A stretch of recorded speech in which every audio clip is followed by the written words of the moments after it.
Welcome. I'm Jamie. I'm Kate. And we're here to talk about Gone with the Wind, Part 1.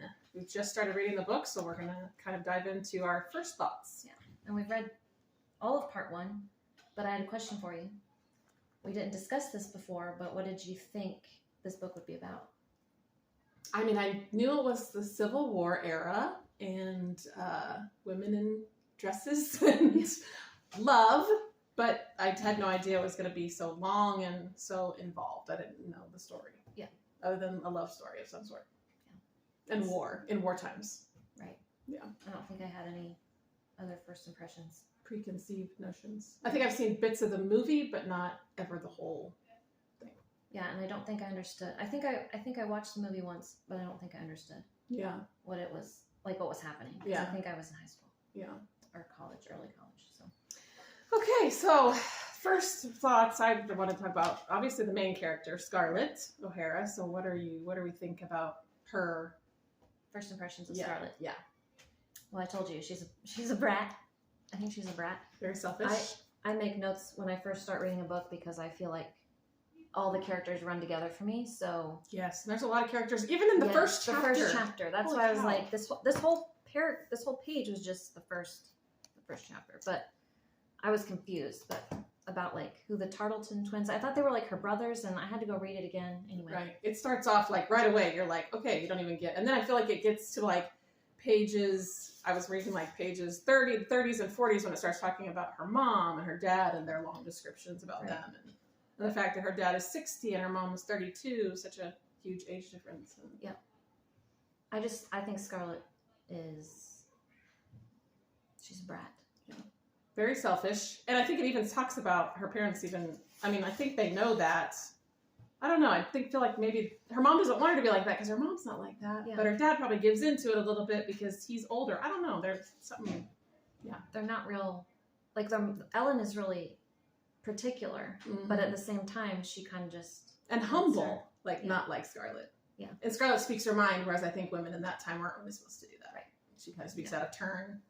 And I think her mom tries to push that down. Yeah. Tries to make her a sweet southern belle. Yes, and I think in front of her, I remember talking about that in front of her mother, she would act like that, but I think I thought Scarlett was going to be like, swoon southern belle. Yeah. And not sassy. Yeah. Well, I'm reading the book with my eyes, but also listening to the audio at the same time, and so the voice, I like having the voice because it's got that southern accent to it, so I can kind of imagine her accent, her sassiness, you know, saying her lines. It's interesting. Which is a role reversal because usually I'm listening to audio. Yeah. But I should listen to it. It helps with the people's voices so I can, because sometimes when there's so many characters, I couldn't follow it all. But now that once you get in, I feel like now that I'm in it, and we're actually into part 2 now, it's like you're starting to see. Because I'm like, this book is so long. What is going to happen? Like, this is so much. But this author is so detailed too. She describes everything. Every situation. So, yes. Right. So I can see why it's so long. She does but it doesn't get boring. No. It's like these little vignettes of stories. Like the story of, what's the dad's name? Gerald. Close. Like meeting Ellen and how he, just his whole coming from the old country or the homeland or whatever he calls it. Irish. So, yeah, his accent on the audio they do a good job with that. Oh. Yeah. Kind of that Irish accent. Yeah, it is. Accents. Yeah, that helps a lot. Right. And the southernness, of it all. Anybody else's character you want to discuss before we... I mean, there's obviously other men in her life, Ashley, Charles, the men that she's swooning over or... They're swooning over her. Yeah, swooning her over suitors. Her. Yeah. She seems to be definitely... has had a lot of bows. You said something earlier about Tara. Yeah. The name of you didn't know what it was called before, or you knew the name? I don't think I realized that was the name of the plantation. I've heard a line and a movie from, at Tara, and I didn't understand, but now I know that that's where they lived, and so it's this great estate, and it talks about how the mom, took so much pride in, making it a home, and, taking on all these, servants and all this stuff. Well, that's what he wanted. Yeah. He wanted a woman just for that, to come in and, manage. And she was only 15 when she did all that. I think I have a quote when we get there. I think I have a quote of that. Yeah. Managing the house. Yes, I did talk about that. And women's roles and men's roles at that time and that, cultural time period. Is this book controversial? I mean, it definitely could be because the language today, but then and the slavery piece. Yeah, but then that was the time. So I don't think it's like trying to diminish anybody or degrade anything. It's just that was the time period. Yeah. But they're like Mammy, the one slave, or you know, she's beloved. She was Ellen's Mammy, and now she's Scarlett's. It's like they almost. I feel like their family treats them like family. In a better way. So it's a nice way to see it. I mean, the Mammy's like. I mean, she's like a second gets mom. Her way. She like is. She's like a sass too. Yes, but like good for Scarlett. Good for her. It's good that she has her because she needs more women to rein her in. Yeah. Do you remember when I was telling you that people will tell me, like, I'll say, "Hey, I'm reading XYZ book," and they'll say, "Oh," and they'll give their thoughts. Yeah. I was like debating whether I should tell you what the one girl said about this. Yeah, it's gonna change what I said. I don't think so. Yeah, but it usually doesn't. Usually someone will say, and I'll just be like, I'm just gonna read it from my angle because I have a different point of view. Okay, I'll just tell you that. Okay. She said that she hated every character, or like maybe not hated every character, but like she didn't like them. Like they all had disagreeable things about them. But I can understand what she's saying the more I read. Yeah. Like Scarlett being kind of like selfish. Wouldn't be friends with her. And I don't know, the mom and dad I'm kind of indifferent to so far. Yeah. But there's things I would like them to do differently, but yeah. I think once you get to know more, I think when part 2, when we get to know more of the characters, but so far I don't have any but I feel like sometimes you want to be able to relate to them. And if you don't feel like you can relate or you don't feel like, oh, I would be like that person or I would, see yourself. Right. But I haven't come across that yet. Yeah. There's just a lot to digest. There's a lot. Yeah. And history, which I like. I know there's so much history stuff that I would like to know more about. Trying to learn more about the war. About the Civil War. Yeah. Yeah. It'll be interesting as we dive deeper.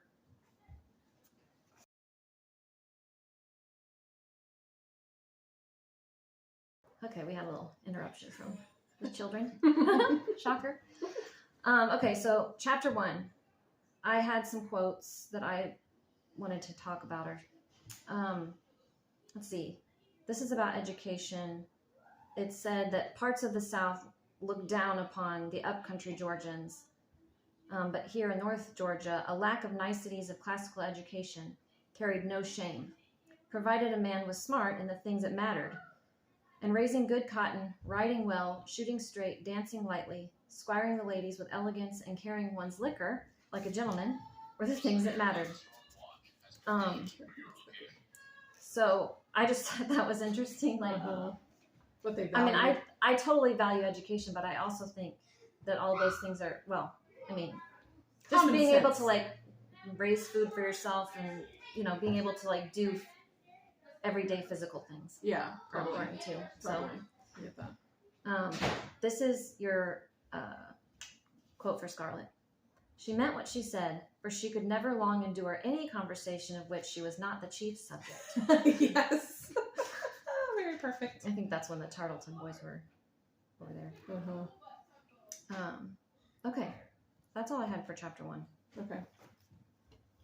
Chapter 2, I had just where it was talking about Mammy and how beloved she was to the family. I just thought that was interesting. This is chapter 2. Which else chapter 2? It talks a lot about, there was a quote from chapter 2 where Scarlett hears of her beloved Ashley, the man she loves, going to marry someone else, or planning their engagement. And it says, a pain slashed her heart as savagely as a wild animal's fangs. Like, God! That's like crushing. Seriously. The way she writes it, like, as savagely as a wild animal's fangs. So descriptive. Whew. Yeah. Whew, yeah. So she's very distraught over this. Yes. And she's only, 16, 17? Yeah. Which was like the prime time. Yeah. Yeah. But seems so young. Yeah. Now it's just that's what's the difference in the time periods. Yeah. People grew up faster. In that same vein, I have this one about marriages. I think this is when she's talking to Pa, and he says the best marriages are when the parents choose for the girl. For how can a silly piece like yourself tell a good man from a scoundrel? Silly piece like yourself. Right? like arranged marriages, sort of. But yeah, there was something else about that too, and he talked about how love. Oh yeah. It doesn't matter who you marry as long as he thinks like you and is a gentleman and a southerner and prideful. For a woman, love comes after marriage. Yeah. So you don't fall in love and become married. You grow into marriage, which I know arranged marriages people do. Yeah. Yeah. And your love changes anyway when you're married. Exactly. Yeah. You have a different kind of love before. And then after, your love at the beginning is like your passion and your emotions are like driving you. Yeah, but afterward, that's like real love. Yeah. And the longer you go, the right way. Yeah, enduring love. Right. Yeah. You have to stick with it, and it's harder work then. Right. And I do not think that she would be in a place to do the hard work. No. But not she's yet. Just young. Yeah. Yeah.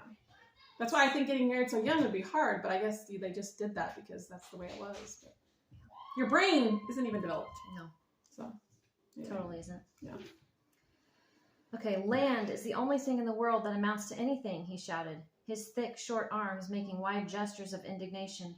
For 'tis the only thing in this world that lasts, and don't ye be forgetting it.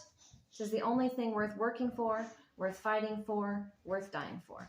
And that was like a common highlight. Yeah. On Kindle. Yeah. So it must be very popular. Because I feel like that's the essential of like the United States. Is what we got here for. In the beginning, and people buying land, that was what made them. Yeah.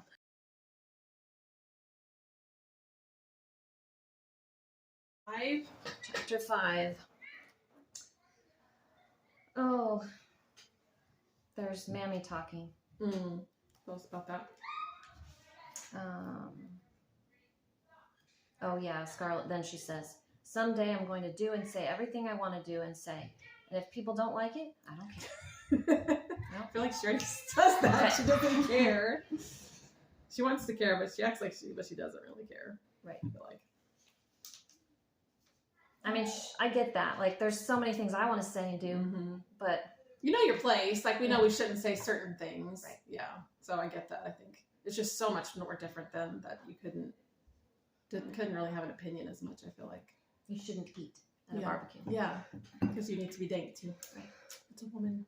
You want to get on yourself or something. Yeah, I guess it's all about just presentation and being. Yeah.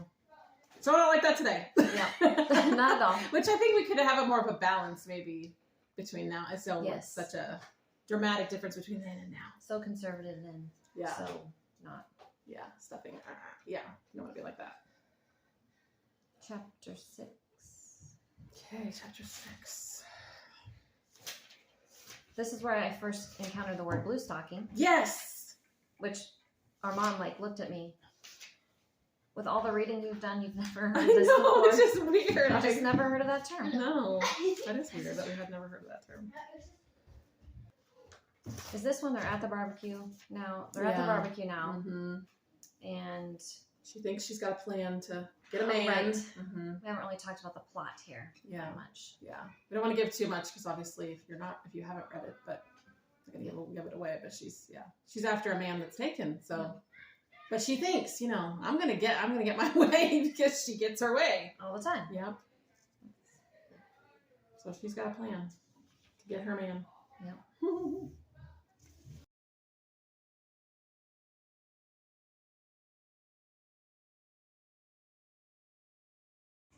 Okay, new phone. Fun times. Technology, right? So I was trying to say that this quote really killed me. She says, large number of books always depressed her, as did people who like to read large number of books. So not like us. No. And I kept thinking the author, was it Margaret? Margaret Mitchell. You know what she was thinking when she wrote this, because clearly she wrote a book that's very long. Yes. She probably read a lot of books, and anyway, that just made me laugh. I know. I'm sure there were people, like that. Chapter 7. Chapter 7. Oh, I have the very good quote from the very beginning of this. Okay. Sorry, this is going to give a little bit of away, but I thought it's very interesting. Because this chapter started and it just takes you on a whole different trajectory of the story. Within 2 weeks, Scarlett had become a wife, but it's not what you think, and had become a wife, and within 2 months, she was a widow. Widowhood had crowded closely on the heels of marriage, but to her dismay, motherhood soon followed. I was like, oh my gosh, like here we go in a completely different. I did not expect that chapter to start like that. And this is the chapter right before part 2, so it's like this ends with like this drastic change. Yeah, and into the whole new era for her. Yep. Yeah, and she kept, but she was never again to know the careless freedom of her unmarried days. Like she was like looking forward to that a little bit, wasn't she? Yeah. Or was she not looking forward I mean, I think she wanted to be married, but I don't think she really realized she just what wanted it was Ashley. doing. Yeah. Yeah. But it wasn't what and then she was, the war, and then she was a widow, and then she had a child, and it was like, her life was completely different, because widows then, completely different. Yeah. They weren't supposed to be out in the world. It would be hard, very hard. But her life changed dramatically in 2 months. 2 weeks, 2 months. There you go. I was interested because it talks about there were dozens of war weddings in the county, and there just wasn't. I mean, they just rushed to do all these. Yeah, to get married because they needed to go off, and whatever happened. But they were trying to get it done. Like it says, county boys. No, that's something different. I thought they were talking about men being like freaked out. No, I think so. Oh, the quote Mom always says. Oh, yeah. Go ahead. So we'll end this part with this quote. Our mom always quotes this. I'll worry about that tomorrow. Tomorrow's another day. But she kind of says that here. I mustn't think of it now, or I'll begin screaming in front of all these people. I can't think now. I'll think later, when I can stand it, when I can't see his eyes. And his eyes, so we just have to see. Yeah. It's like, I don't want to give on too much, but who she's talking about, that she can't stand to see him as someone else. So if you're reading along with us, you know who it is. Catch up. Exactly. Because we can't go over the rest of this without giving it away. Yeah. So. Yeah. Okay. So next time part 2. Stay tuned.